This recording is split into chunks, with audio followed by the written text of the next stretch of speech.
Welcome to the Advanced Freelancing Podcast. Every week, you'll hear strategies for building your online service-based business your way. And now, here's your host, veteran freelancer, author, and TEDx speaker, Laura Briggs. Should you really be honest when firing freelance clients? Does it make sense to tell someone upfront that their management style is terrible or that you've really hated working on the project? You're going to learn more in this episode of the Advanced Freelancing Podcast, all about when it makes sense to be upfront and honest with someone and when it's really better to just cut ties professionally. Anytime you butt up against a problem with a potential or current freelance client, it's always good to make at least one effort to try to fix the issue before you elevate things to the level of firing them. Occasionally, you can correct a client who has terrible habits or just doesn't know any better. I always assume at the outset of working with a new freelance client that they might not have a lot of experience working with freelancers or with working with somebody like me. So I'm going to give them the benefit of the doubt and try to train them the correct way to interact with me. A great example would be the client who emails you way too much. Before simply outright firing them because they're sending you so many emails, I'm going to bring up the fact that receiving so many emails in a day is really challenging for me, and it's hard for me to stay on top of that and keep everything in one place. I might even wait several hours or over a day to answer all of their emails and respond in only one message, copying and pasting each question that they asked or concern that they shared.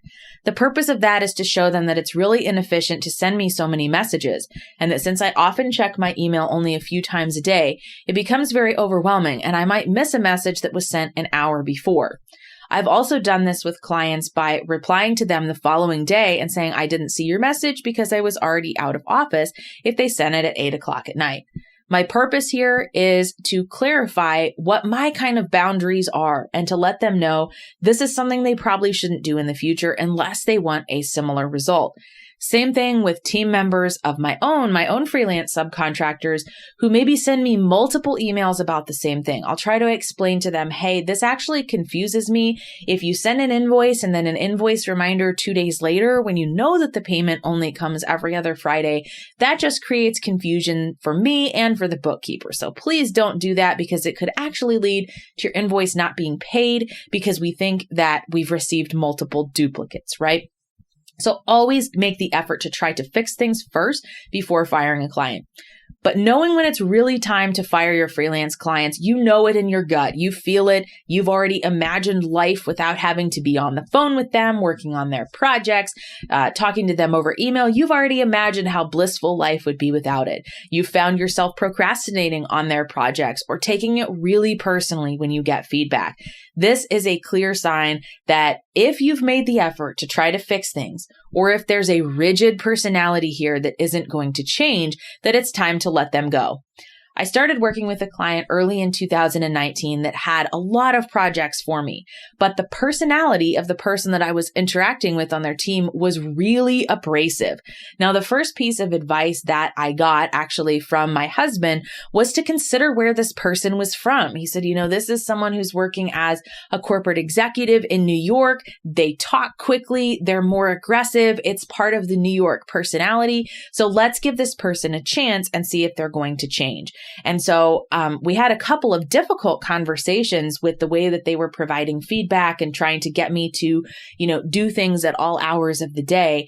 And eventually I called this person out on it on the phone and said, I'm very uncomfortable with the way you're speaking to me. I've never had a client talk to me like this. I'd really prefer if we never have a conversation like this again. These are sort of my boundaries and my expectations.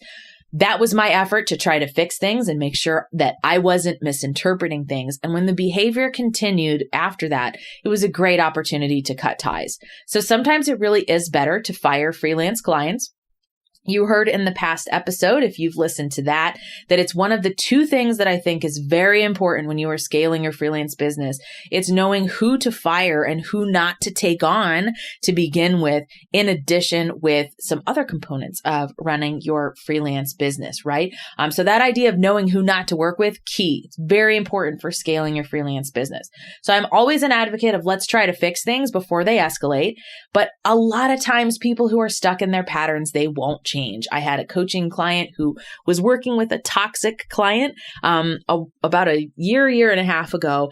And it was very clear that this person's personality and approach to doing business and their management and leadership style was not going to change. So the conversations between us quickly shifted from how do we fix this to, how do we get you out of this contract with as minimal drama? How do we get you out of this contract as quickly as possible? When you've dealt with someone who's difficult, who's violated the terms of your contract, who speaks to you disrespectfully, you are totally in the right to feel the emotions that you do. However, in parting ways, this doesn't always mean there is a purpose for telling the client that. It could inflame things. It could make it more of a challenge for you to get your final invoice paid. So unless you are directly asked, and sometimes even when you are directly asked, I prefer not to go into the details of why we're not going to work together. You might find, as I have, that some difficult clients don't want to let you go. They will try to bring you back in. And that is a very interesting position to be in. And it's almost tempting, especially if they hint that, hey, things have been difficult, but I'm going to work on trying to make it better. Are you willing to stick around? Are you willing to give it another chance? Now, if you've already mentally disconnected from this client and started to imagine how much better it would be without them, there are very few situations where it makes sense to take the client up on that offer of, let's try to work together again. So there's been several times with a few clients over the years where I really wanted to tell them what it was that was such a problem, why I was firing them. I had one client who consistently paid his invoices up to 3 months late. And it was just such an administrative nightmare that I was tired of chasing it down. And so he was a nice client. Other than that, it was an easy project to do, but administratively behind the scenes, it involved my bookkeeper spending time telling me, hey, this invoice still isn't paid. Can you tell me if it's cleared yet? And I'm not seeing it. It was just too much hoopla, right? But there wasn't really a point in telling him that because I'd already brought it up before, like, hey, this invoice has been pending for 12 weeks now. Is it going to get paid? And it wasn't really a priority for him to fix that or address it. So it was just time for me to move on. I also had a very abrasive client that I did a test project with a little bit earlier this year. And one of the challenges with it is that they were paying per piece. And I've talked about this in another episode when your per piece freelance rate is not really a per piece rate. But they kept adding on additional things. Oh, hey, would you like to go listen to this 4 hours of phone calls? We're not going to pay you for that time, but we think it'll help give you context in the per piece rate. And then they would email me. And if I didn't respond within 2 hours, they would email me again. Hello, did you see this? And it was just driving me crazy, right? And I could just tell this was the way that they operated on their team. That was fine if it worked for them, but it wasn't working for me. So there was no reason for me to say, hey, your management style is terrible. It is super annoying, to have to deal with this. And this is probably why you're having a hard time keeping freelancers or employees. But there's really no clear benefit to doing that. Very rarely is a client going to hear that from you on your way out and decide to change. Now, you can sort of gently suggest some of the things that would have made it better. I did tell my client that consistently paid late. I said, hey, this is just kind of creating a lot of work for me behind the scenes. So it's not going to be the best fit, but I wish you luck. That was my sort of nice way of saying, hey, this could be an issue with other freelancers as well. Like you might want to have some more clear payment policies just so that people who come onto the team know what to expect. But I definitely wasn't going to, call it out worse than that. The difficult conversation that I had with my sort of abrasive New York client. And it's funny because I've worked with a lot of clients in New York and New Jersey, and a lot of them are attorneys. So a lot of them are fast talkers, fast movers. And I've never had a problem with that personality before. And this was actually, somebody outside of the legal space. And it was just a bad experience kind of interfacing with that type of personality and having that difficult conversation of, I'm not comfortable with the way you're speaking to me on the phone. Since I'd already addressed that, there was really nothing to be gained in having a follow-up conversation with that person over it. Even though I was still mad, right? I was still upset with the way that they talked to me. I was still upset with the way that they dealt with me saying, hey, I don't appreciate you talking to me this way, you treating me this way. They never really apologized or anything. And I was still mad about it. So you're in the right emotionally, but there's so little to be gained. You might end up burning bridges that you didn't anticipate. And so unless you really need to burn a bridge, or this person has broken the law or has been so aggressive and awful that you need to call it out, I still would minimize your emotional response to it. So what's important here is you need to be honest about how you're ending the contract. Don't just say, we're not going to be able to work together anymore. Provide an absolutely firm end date, or you will be likely to have them push back or ask questions, right?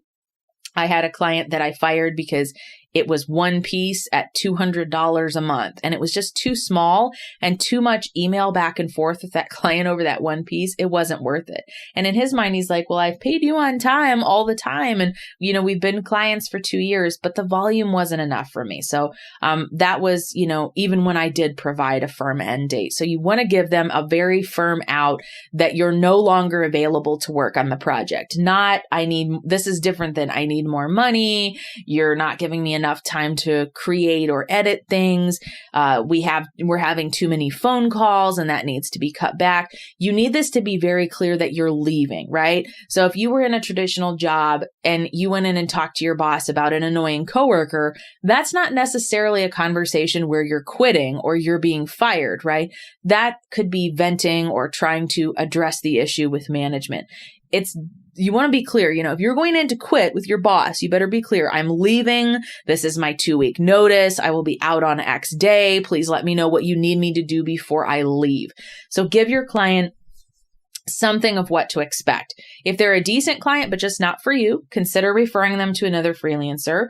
I usually tell my clients, I wish you the best of luck in finding someone who's a better fit. That takes the pressure off of me in case they were to answer and say like, can you find me another freelancer since you're leaving, or, trying to talk me back into working together. So I like to give a very firm end date. I am no longer available as of September 1st. You will receive everything that is due up to September 1st, and the final invoice will be sent on that date.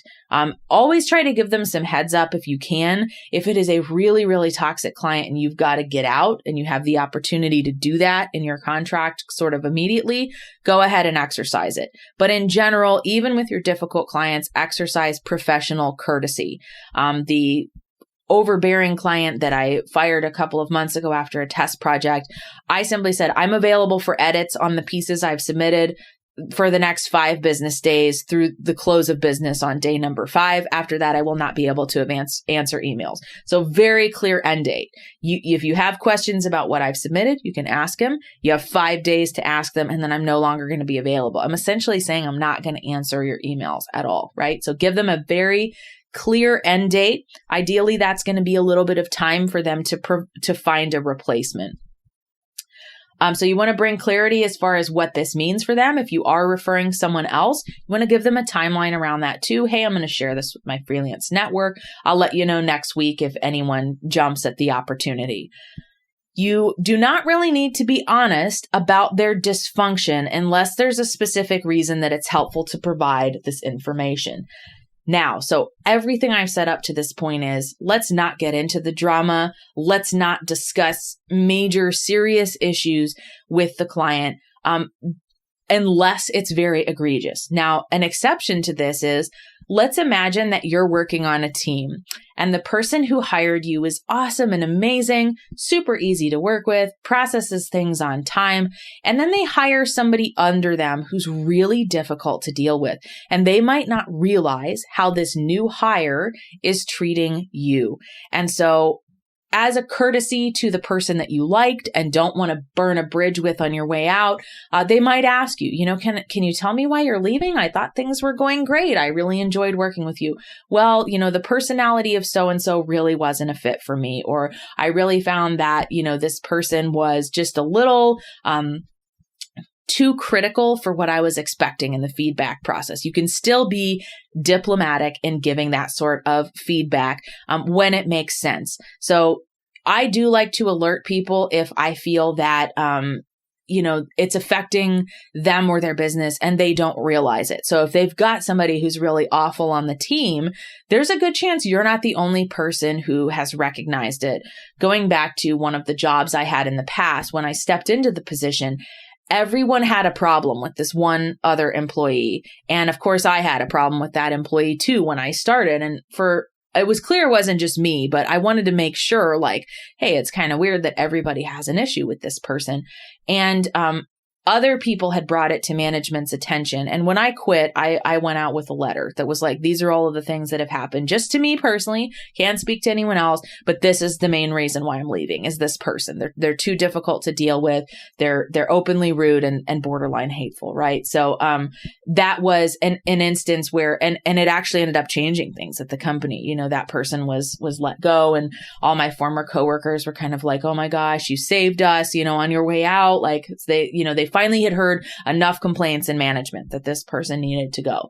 So it can be beneficial in those circumstances, but even so, you want to be very tactful about how you approach it. You don't want to say, that person is absolutely terrible, they're the worst ever, and then have your contact go, oh, that's my cousin, or oh, I love them, I'm the one who hired them, right? You just want to leave that as a diplomatic statement, and only if it absolutely has to be said. More often than not, the client is not going to change things unless there's a significant reason to do so. They may be locked into something that's even a broken system. And so don't feel like you have to throw somebody under the bus, even if they are terrible. I like doing it if the circumstances are extreme, or if my client honestly asks me, hey, what's the problem? Like, I thought everything was great. I wish I'd known this in advance. I might say, yeah, that person, like, we just don't get along. There's we're not meshing as far as personality and work style. So I don't feel that it's the best fit going forward. And, you can look for somebody else. I'd love to know situations where you struggled with letting a client go and whether you made this decision about honesty being the best policy when firing freelance clients. As with so many things in running your own business, it's a really delicate balance, and it's something that depends on the situation. But 90% of the time, there's no real benefit to telling a client how awful your experience has been unless they've broken the law, the treatment is so absolutely terrible, or you might be able to help other people like freelancers or other employees on the team who are probably suffering at the hands of the same person or because of the same broken policies and procedures. Thanks for tuning in for another episode of the